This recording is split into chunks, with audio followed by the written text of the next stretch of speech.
देवर जी, हाँ जी। या देखिए इस सऊदी के परसौती में से जमा के बैठी है, जमा के है, देख लीजिए, कर लीजिए। भाभी जी, यह समय को चप्पल पहन कर आई है, रंडी की 101 चप्पल मारो। पहले सतवर्ती को पूजा कर लीजिए, उनको चरण को धो धो कर लीजिए। आप देखिए, पूछिए ना रंगवाली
किस लिए? जो आज रंडी के पक्ष में आएंगे पराजित उसे मैं जान नहीं छोड़ूंगा। अच्छा, इसको क्या जानकारी है कि हमको क्या मिला?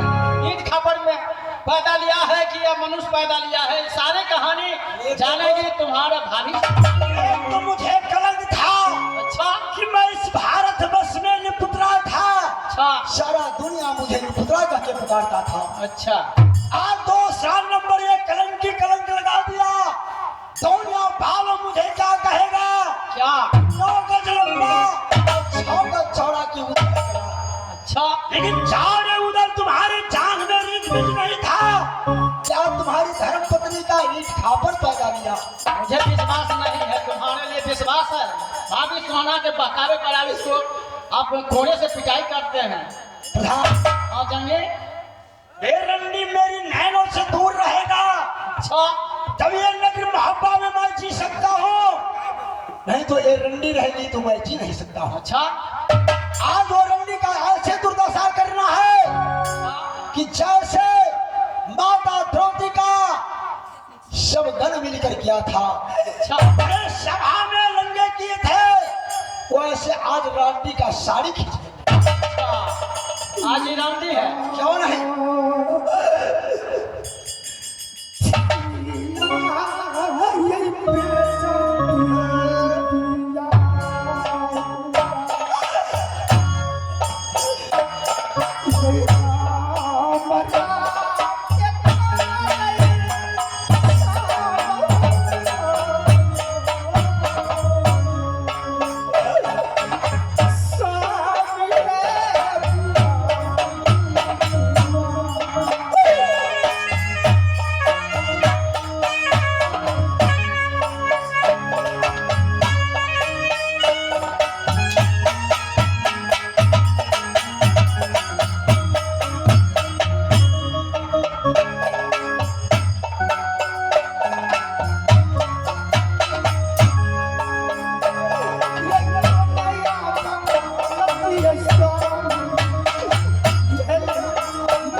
को मारकर कोर्ट करी जी, मुझे हवाले चाहिए। आज तारीखों की बात रंडी की नाम निशान मिट जाएगा। आज ये रंडी है, अब भाभी सोना पटरानी है। क्यों नहीं, क्यों नहीं, क्यों नहीं? सुनो, आज ही रंडी है। रंडी के लिए तो तुम्हें क्या करने पड़ा? आज ये रंडी है। कुछ नहीं। इस रंडी के लिए तुम्हें क्या करने पड़ा? कुछ नहीं, कुछ नहीं, कुछ नहीं। सुनो, हे बाबूजी मरगा, हे मोछा नमुराया। बाबूजी मरगा, हे मोछा नमुराया। मोरंग गधगाया, मोछा मुराया। हो सारी पहन के, हे मागाय बन गए। हे डूब मर जाओ वापिस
महाराज इसको बहुत अन्याय कर गई है, इसको नैहर भेजवा दी।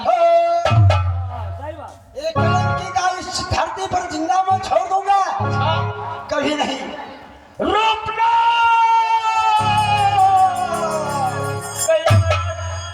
यहाँ से तुम कहाँ जाना है मालूम है? कहाँ जाना है? बांसवाड़ी चले जाना है। कथी करे? बांसवाड़ी। बांस गाड़ी।